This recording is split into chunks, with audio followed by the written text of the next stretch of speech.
Hey there everyone, welcome back to the BitcoinSVtrain. We got another interview for you today. They haven't been coming so often lately, I've been a bit of a slacker, but we're getting back into it. Here we go tonight, we've got Adam Kling. Now Adam Kling's the CEO of Chronoverse, and which is the maker of CryptoFights. Has anyone out there played CryptoFights? It's a very cool game, and something I'm particularly interested in because I have a kid, and I've been playing way too many games lately. So if I can merge, gaming and Bitcoin at the same time, then, maybe I can solve my slacker problem. Anyway, let's get into the interview. Check it out. CryptoFights, very interesting game. I think you'll like it. Now, is CryptoFights actually a separate company to Chronoverse, or is it just a brand of Chronoverse? So yeah, we actually started with CryptoFights first. We were developing back in 2018, actually, really how do we create blockchain games for the future? Because at that time, this was the kind of the CryptoKitty era where with MetaMask was out, and we were trying to figure out like how do we actually make a really cool game. So, so we started with the idea of CryptoFights, and as we kind of progress further, and we go into like 2019. BitcoinSV kind of comes to my radar. Now I'm skipping over a lot of stuff on why, but just from the timeline perspective, when we started to really wrap our heads around what BitcoinSV can actually unlock for us to do, because we had conceptualized a lot of things that we could not do. So we kind of, put them on the sidelines and say, well, let's just, kind of stay to what we're doing with CryptoFights. Well, when BitcoinSV happened with us, we're like, whoa, we started thinking about metaverse. And so Chronoverse was actually that we spent months trying to figure out what do we name this thing, because we could say, this is a kind of a new way to develop games and how games can actually operate. So Chrono, or the god of time, which is kind of symbolic to the time stamping of the transactions on BitcoinSV. Mm-hmm. And then verse was the metaverse. So we combined the two to form Chronoverse, and that's how that name was born, and then the company was born. So CryptoFights is technically a product of the company Chronoverse. Okay, right.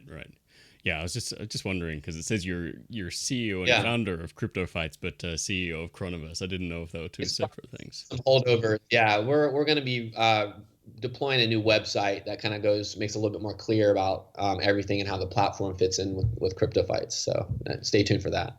Very cool. Yeah. Now I just tell me how you got into all of this. Like, did you were you a gamer? Were you into marketing? Were you into blockchain? From which point did you come?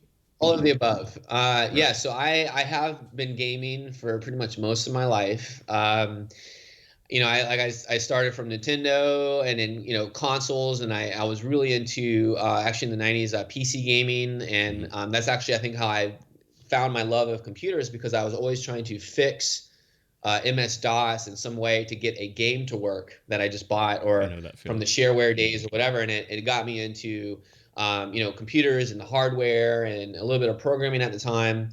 And so yeah, I've been gaming a lot, and then marketing I ended up getting into in kind of the early 2000s for a while. It was in performance marketing for a while, and just kind of being an entrepreneur. And I think right around like 2017, so I got into Bitcoin in 2013, was going to meetups, thought it was an amazing thing, and then I was like really wanting to create something with this, but I remember talking with a bunch of people, and it was all about payments at the time.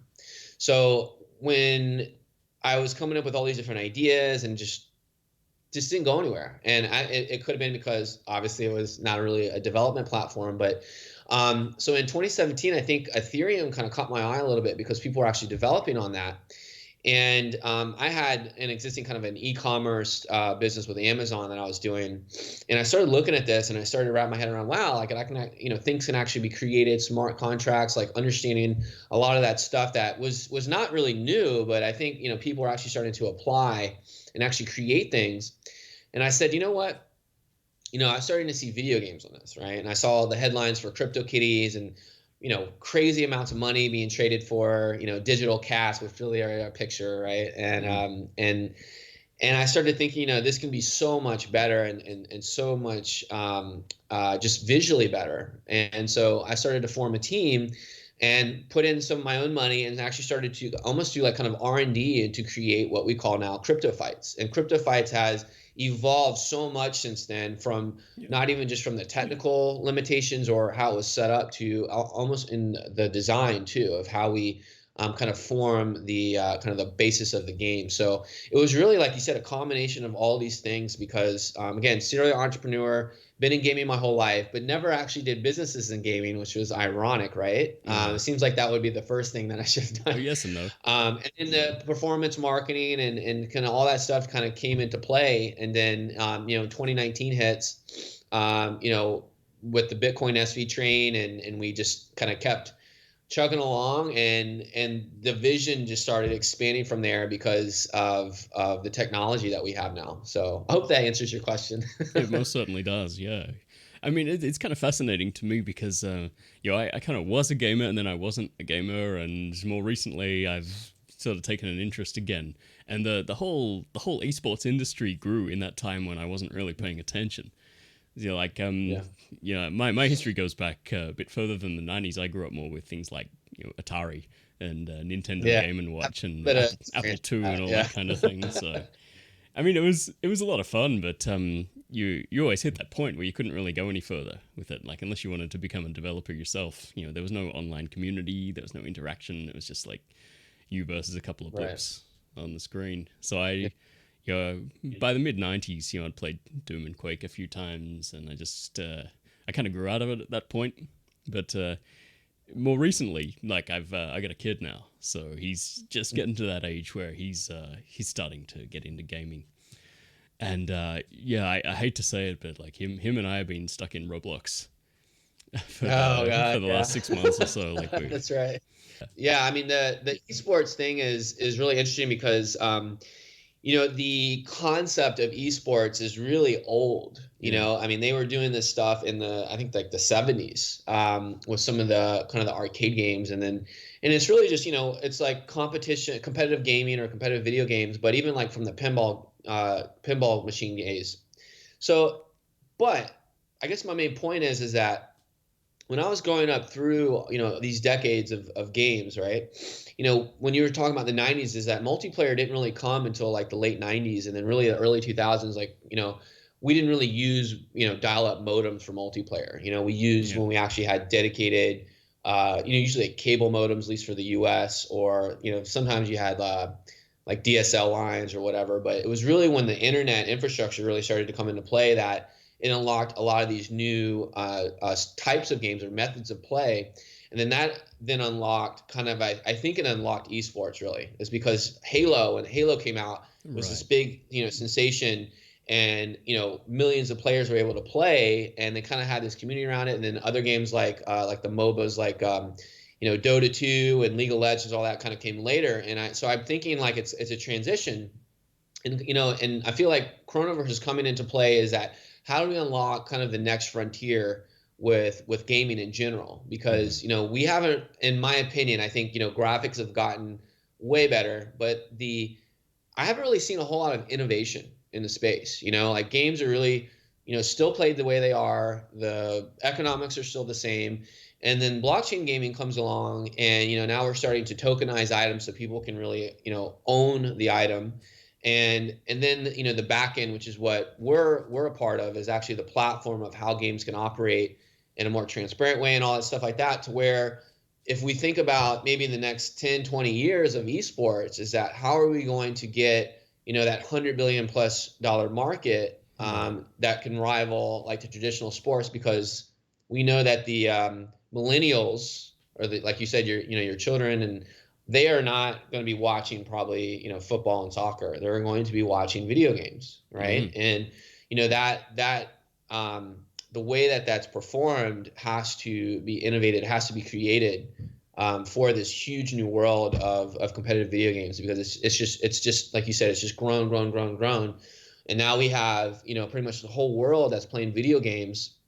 And then esports is this kind of this new thing that they're trying to remake in kind of the sports model, but it's not gonna, it's like means most people are gonna watch it instead of actually play it. But we have video games. We played this in our homes 20, 30 years ago, right? Yeah. So why shouldn't it be the same for esports? So that's why I see like esports is really ripe for I guess being able to kind of forge the path ahead. It's new in the sense of it has a lot of attention and a lot of excitement around it, but I think it's new enough to where it's not where they have gatekeepers around the whole system. We can form or we can create what we want to use essentially now.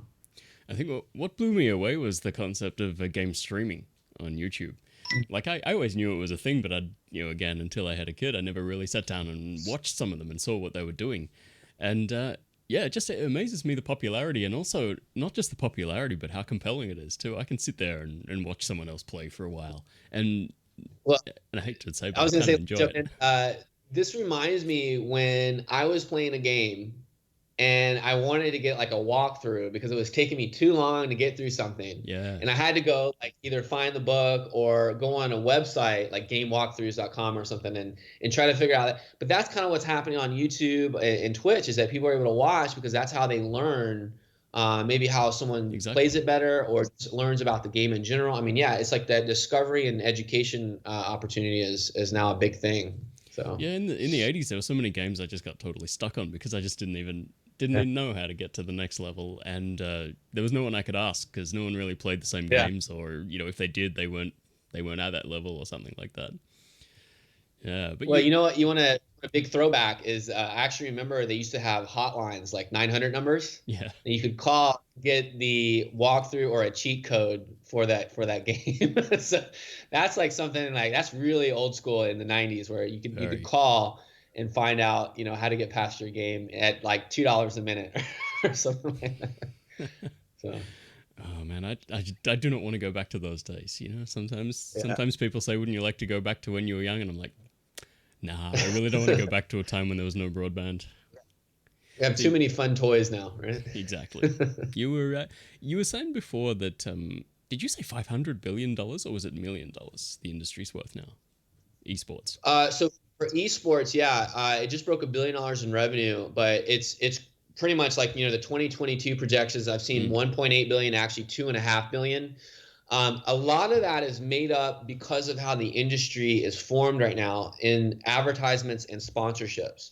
So that can yeah, mean, like Nike is sponsoring like a big tournament with a venue, and they have broadcasters and announcers and stuff like that. So they basically want to get in front of a lot of eyeballs, basically their demographic, right? yeah, And you also have the teams that are usually sponsored by some company because those teams go on to compete in those same venues that get all the eyeballs also. So right now, I don't remember the percent, but there's a lot of money in just the spectator part of that. So all the people that are watching mm, these tournaments, or even those streamers, like those big influencers on Twitch, want to get their product pushed on those new kind of eyeballs, that they have now. yeah, So I think that's kind of the unfortunate thing because those tournaments, and this is what Chronoverse aims to fix or create is having more opportunities for the actual tournaments to happen because like League of Legends or Dota 2, you have these super concentrated events where you have pretty much the whole world is going to compete one time a year, mm, versus where we could have something pretty much every day yeah, and have, like you said, all the different people that don't want to, I mean, they literally have to train in a house together. I mean, and mm, I'm thinking like, you have kids, I have kids. No way I'm going to do that at my age, especially. And I think the average professional gamer is like in the mid 20s, they retire, which mm, is really interesting, right? So I kind of look at it more as like, we're trying to bring kind of the online poker to esports, is where all these different games you can compete casually from your home, and still get that kind of excitement. Now, I will say, one of the kind of the visions I have for the future of the platform is when I mentioned these big venues, and I don't know if you've watched these tournaments, but there's so much excitement by being able to watch announcers, almost like you're watching like wrestling or a major soccer game. You have these announcers, and I envision actually that in the game in the future, where we yeah, can actually combine the broadcasting excitement that they have in the actual venues within the game. So you're actually a participant and a spectator at the same time, and if that makes sense. So, I mean, there's so many things that it's so easy to see that we can do, and I think it's all because of Bitcoin SV has really been kind of the glue for all of these ideas to really come together for us. We were watching BattleBots a while ago, and I mean, that's more of a physical spectacle because there is an arena that people can go to and watch. And it was kind of fascinating. They were really trying to make it look like a professional sports game. Like it didn't quite succeed, I'd say. Like they did a good job of it, and it was very well produced. But at the same time, you could tell it was a little bit kind of fake too. All the signs in the audience looked like they'd been made by the same person, and the cheering was a little bit fake sometimes. But yeah, I could easily see that happening with esports. I don't know if it's going to be on TV, but it's definitely going to be on a screen somehow. Well, and the whole idea of TV is, to me, at least in the last probably 5 years, has really doesn't make TV is really almost a device now. It's not. When I say TV, I don't mean cable, I don't mean satellite, I mean just like the screen. Exactly. Because we switched off of cable and satellite, and we're just doing like Hulu or Netflix and all that kind of stuff now, and even Twitch. I mean, they have their own app, and you can watch Twitch TV. And so it's the same thing like when you mentioned the being able to watch these matches is having the broadcaster and announcer personalities and show kind of these matches in real time that are happening, could be kind of that new form of entertainment for people to watch, because it's not really that easy to do now unless you are the streamer and broadcasting that. But we're kind of doing it in a way to where the whole world of games opens up to spectators that want to watch it.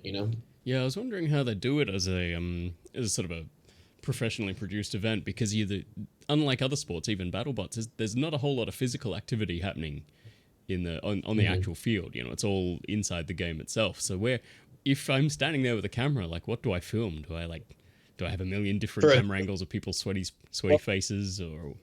Well, no, for a video game, actually, in the way that, so like traditionally not traditionally, but how it's happening now is they have to get the actual players or team to go into the venue so they can then, like you said, physically film them playing and the audience and all that. But the way that we're envisioning this is that you would play from your home. You're going through, you're making your ID. We know who your identity, all that stuff.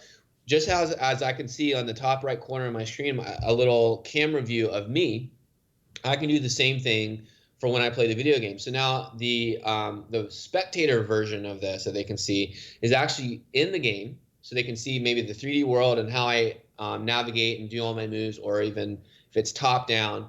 And they can also have kind of a special spectator version where you can jump around like they do in like League of Legends or Dota 2, where they have kind of more statistics and all that. And then they can also flip back to the actual announcer personalities. So it's like that, instead of the physical, I mean, to be honest, that's not where the action is. It's on the screen, right? So, we can basically replicate the same experience, but from your home. Like, you're in Tokyo, I'm in North Carolina, US. So, I mean, we can play a tournament like this and have millions of people watching us because we're in the game. And that's, like you said, on Twitch, that's what they want to see, is they want to see the people in the game. And then, like, if I do a really cool move, they can see my reactions and your reactions with the a streaming camera. So I believe we can replicate all that you need to feel excited about, for people. So. Yeah, I think it's going to be an interesting spectacle. I'm going to have to watch a lot more of this because, like I said, I'm into it, but I'm only just starting to get into it, so I still feel a bit like a noob whenever I watch this stuff. Well, I tell you what, the best way to make it interesting is to maybe go into a tournament or bet on yourself. I would never bet on myself. You have incentive to do well. I think I'd be interested more like from a media producer's perspective too, just seeing how it's all packaged and absolutely, what they choose to focus on, and then the different elements of the game, how it all fits together, not just the game itself, I suppose. But right. I mean, I am interested in the game itself as well, and that kind of brings me to the next point. And I know this is sort of very close to CryptoFights' heart, and that's the issue of cheating in esports, because it was something I spoke to David Case back in Seoul last year, and he mentioned that, and I heard you mention it in at CoinGeek London recently. You said that cheating is actually a serious issue in esports. Could you tell us a little bit more about why that is and what Yes. they're doing about it? Yeah. So cheating has gotten to the point to where, well, let me take a step back. You have the kind of the game publishers that have this game, and then they throw these tournaments either themselves or they hire another company to do this. And you've had these incidents like what happened. I forgot what game it was, but there was actually people would bring in either their own computers or their own devices, or maybe they'd bring a USB stick, and they would sit there and kind of cheat. And there'd be people like around watching. I mean, so this was really kind of like Mission Impossible stuff here. And they'd load their cheat on there. And there's a article about one person actually got caught in the act, and they had it on film, doing it. And this was actually in person. So they've gotten to the point where we have to have almost chain of custody for hardware in these events. So you have to have, completely new package, open it up, place it on there, and either you don't take your eyes off on it, or every new player gets a new package of hardware. And then you also have a collusion. So they have issues where people will play in the tournaments, no cheating, but they will throw their match, and they'll have people that will go and bet on those matches, and that is cheating, right? I mean, it's like it's cheating for profit, and so and that's usually because they work up enough to where people and they have good odds or whatever, and it's profitable for them to do. So you have this kind of technical software type cheating, you have collusion, you have all this stuff, and that's going to affect the game integrity going forward in the industry, because I can only imagine the incentive for criminals to go and figure out how to game the system. Absolutely. I mean, you have right now, like with the betting operators, is they have kind of their own data, and they have to somehow figure out from these tournaments, are they throwing their match? Yeah. Right. And it seems like it might be a little difficult if you don't have a permanent audit trail or a statistical trail of what is their usual patterns of play. And maybe they've gotten better and better and better and better, but all of a sudden, they lose and it's weird. Like there's something in the patterns of data that could potentially signal that they're cheating. And also, the other kind of strategy that we're taking is just risk. Is that these people are cheating without risk. Like I can go and cheat in an online tournament just by purchasing a $50 account essentially for the game. You buy the game, you get an account, right? Yeah. So it's linked to usually an email address or kind of a pseudo identity. And there's not that kind of a higher level like you would think about like real competitions like in the Olympics. They know who you are. So if you screw up or do anything bad, your reputation's ruined. There are potential criminal issues after that. And people still do it, though. That's how we're going to get the big money in the esports, where it is $100 million plus a year industry, because now it's like a safer, higher risk environment for cheaters. It's only going to get worse. Safer for people to play, but higher risk for the cheaters. And so we're trying to create the infrastructure to facilitate that high integrity for these games in the future. How exactly are you doing that? So let's take CryptoFights, for example. When I want to go and start actually entering in these tournaments for money, right? I have to go and create an ID. And by doing that, I now have essentially a network ID. Now, as soon as I deposit money, I have to go through a know your customer screening process, all right? So that gives me, our Chronoverse, the actual identity of you, right? And that's something that, we have with our third-party provider to validate you that, whether you're on a certain list or whatnot, any kind of high risk individual is not included in that. So that includes criminals just in general, right? Mm-hmm. So we have that level, and then you're now able to actually deposit money and enter in these tournaments. Okay. So when you do that, and when you actually start to play CryptoFights, every move that you make is actually stored on BitcoinSV, right? Yeah. So if you can imagine years and years of play, even on just our game, we have everything that gamer ID has done that's attached to a real identity. So if, everything looks great, and all of a sudden it looks weird, and then we now have like maybe betting operators, let's say people are betting on CryptoFights, that data is public, so that betting operators can start to use that in their risk management profiles and start to see and start to correlate that. And also, the identity that they create with Chronoverse is actually something they can lose. So, for example, they could be banned for CryptoFights for life. So they would have to resort to essentially saying, hey, finding some other person to create an account, which would be illegal and criminal at that point. And they would then be putting that new person for criminal issues in. So in other words, we're creating a lot of risk to cheat, to where, the more risk, it's going to be less profitable for them because it's going to be harder to get away with it. And that's going to bring in, I think, a lot more money to where we have tournaments that, potentially we could have like weekly tournaments for, $10,000 or something like that, or even more. I mean, we could even do tournaments with like, 10,000 plus people in it and have, crazy prize pools, because like Counter-Strike has 100 million players worldwide. Right. So, I mean, just the potential of how much money is coming in, because like I said, people are betting on Counter-Strike immensely. It's like one of the biggest betting markets. And then pairing that with the actual tournament competitions, we can have a lot more money in that as well. So your title of professional gamer is going to be easier to obtain because you can win. I mean, you could win, the small time, maybe it's like a $50 tournament or something like that, and you're a professional gamer, all the way up to, you're making 100,000 plus a year from being really good at entering these tournaments. So I think kind of the whole road for this is that your ID becomes very valuable. So you don't want to screw it up if you're good. If you're not good and you want to cheat to scam the system, we've created a lot of risk to do so because someone's going to eventually catch you and you're going to be eliminated from the network. If you go and get your friends to create accounts, they are going to be, basically committing fraud, and we'll have criminal issues at that point, and we'll find it eventually because we have every single piece of data on the platform. So I hope that picture kind of paints the world, is that we've almost kind of replicated real life, exactly. Is that you can't get away with it now, I never imagined video games as a place where, like criminal law might get involved.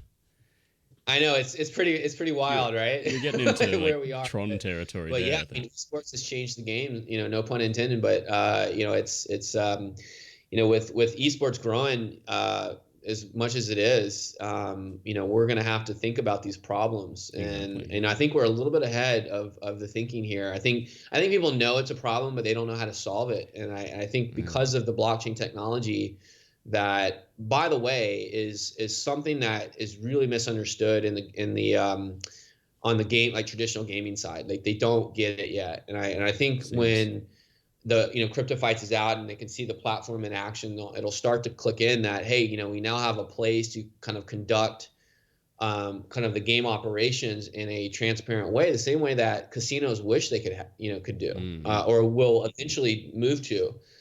Instead of having a third party audit the software and to make sure it's fair, is actually have it public, and then we have like consumer reports at that point. Like any consumer reports can buy anything they want on the market and review it and tell you what they think about it.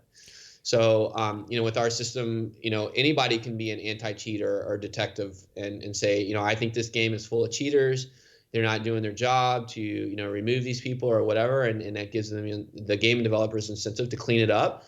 It just makes everything, I think, to a higher level than how it works now. Well, there's a whole other industry there, isn't it? The video Absolutely. game investigating. I'm glad you brought that up. There's a whole other industry of the data that we didn't get into with detecting cheaters, insights from the data, just analytics in general.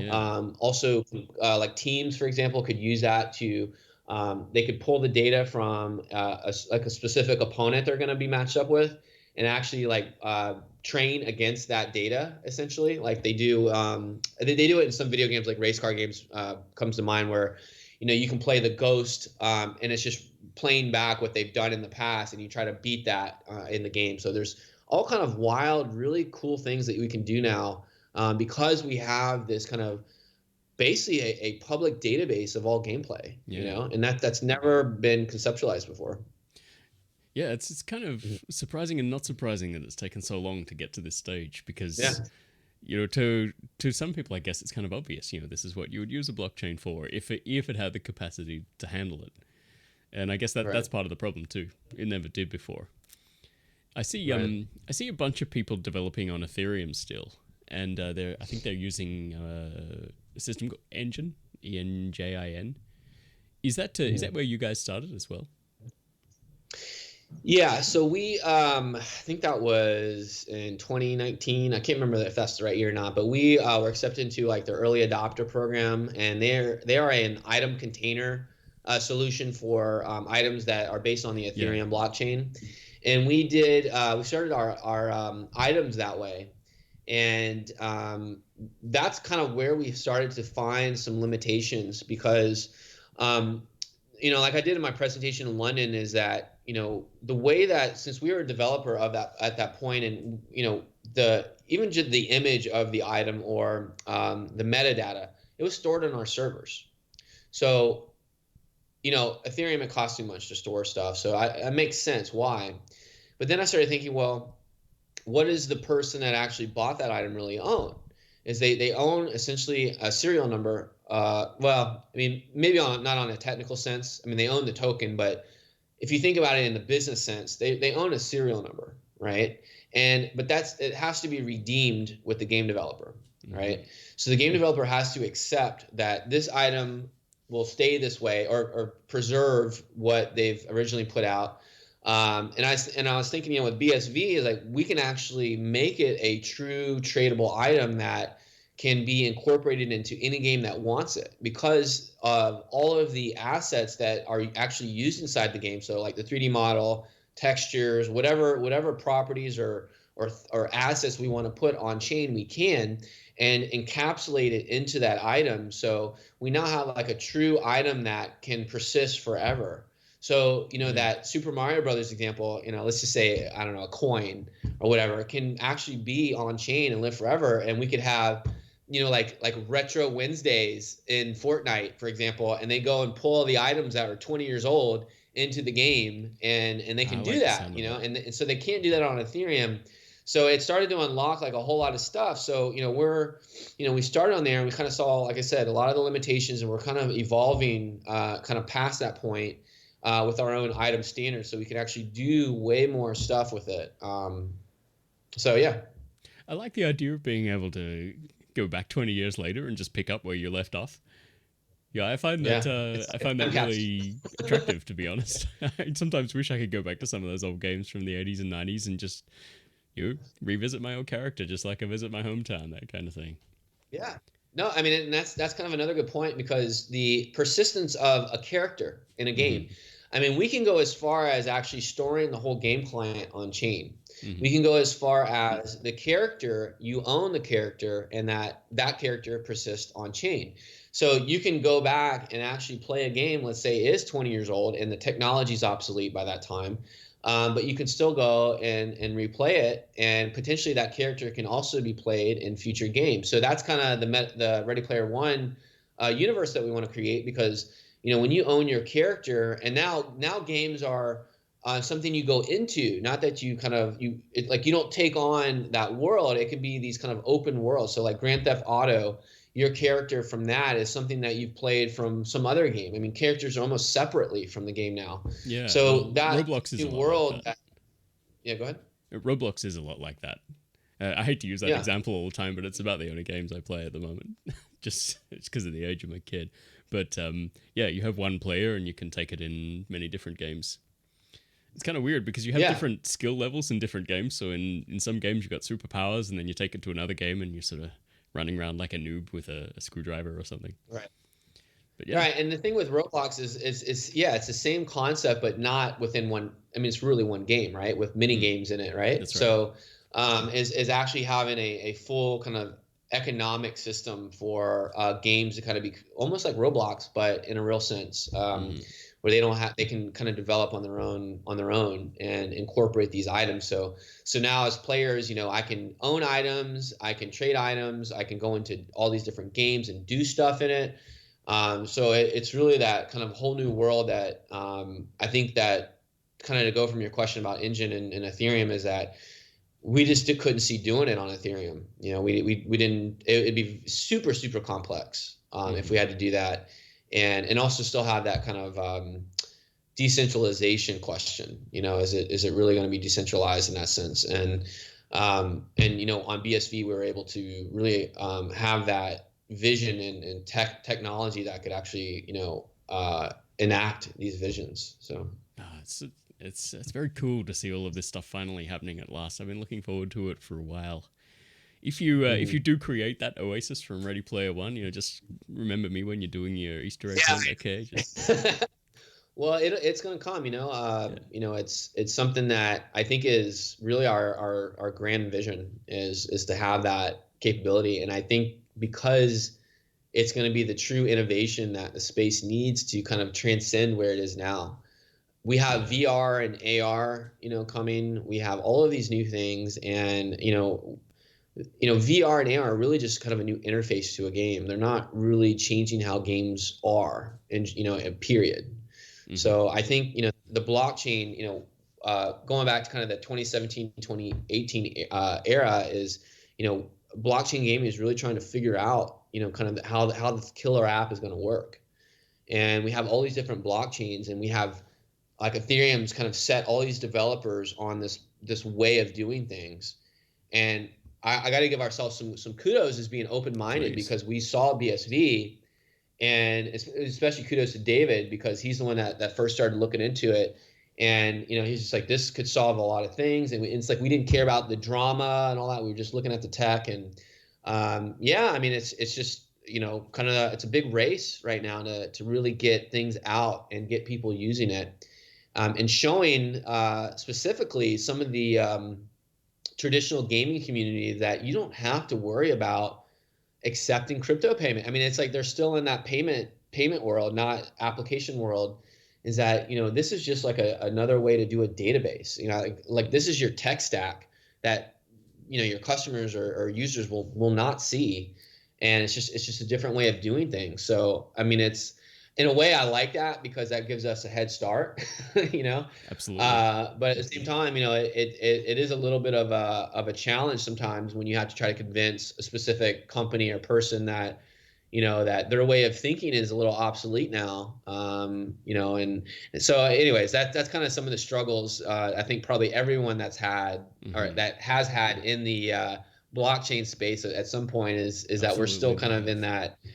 Everybody, we probably need, a generation to really understand it before it really kind of permeates everywhere in society.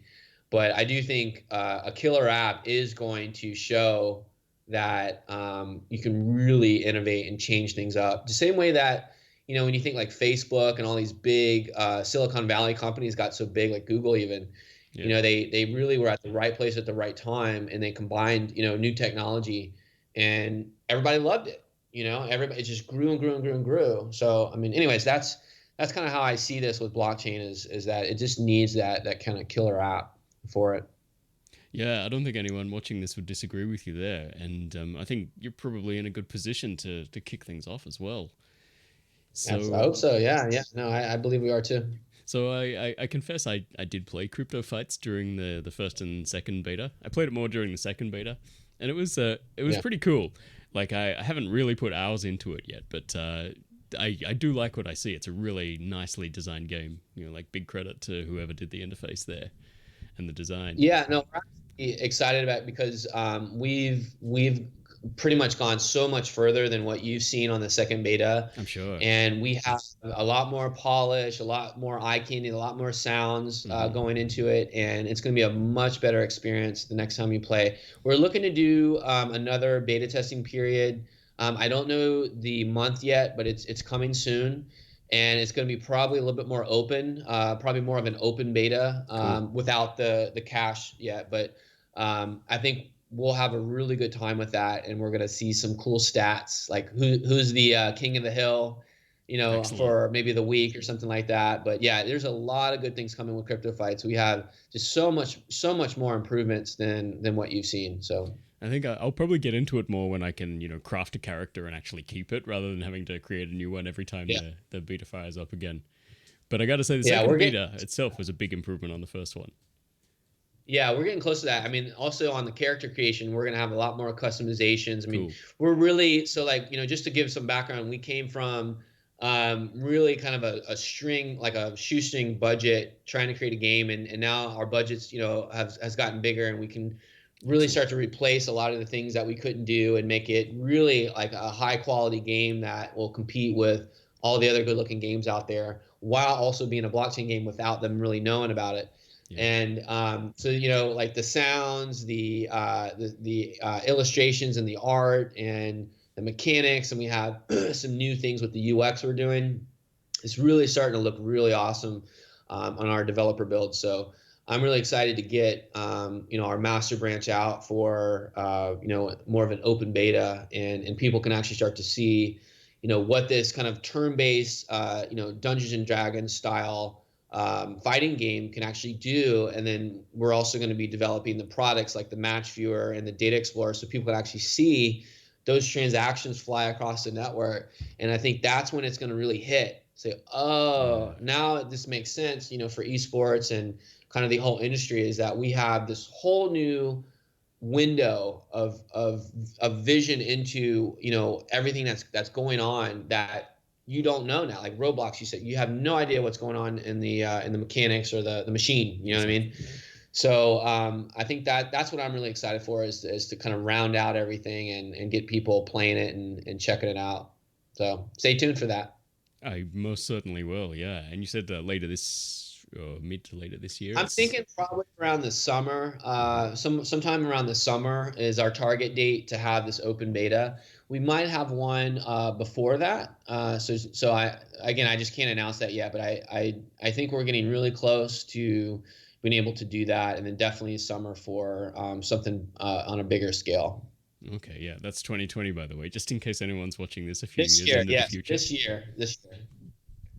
Very nice. So your CryptoFights is kind of, it's in that in between space. Like it's not down on those games you play in the subway, like Bejeweled or Candy Crush or one of those. I call them horrible games, but they have their place. But it's not Casual. it's not exactly Halo either. So where do you see that fitting in? It's sort of in between. Like it's interesting enough to be a proper game, Yeah. but it's not really Yeah. something you have to immerse yourself in. Yeah, this is definitely more of a deep strategy competitive game where you have kind of a lot of calculated risks that you have to kind of decide on. So an example would be, how do you equip your character? Like, are you going to be investing more in strength so you have more hit points? Yeah. And you better with like strength-based weapons? Mm-hmm. Are you going to play against an assassin style build that has maybe lower hit points but has a higher chance of evasion and can do more critical damage because of their bonuses? That's right. And then you also have, so there's that kind of whole meta strategy right there. And then you also have, during the actual match, you have, do I run my regular attack? Do I run kind of this special skill I have?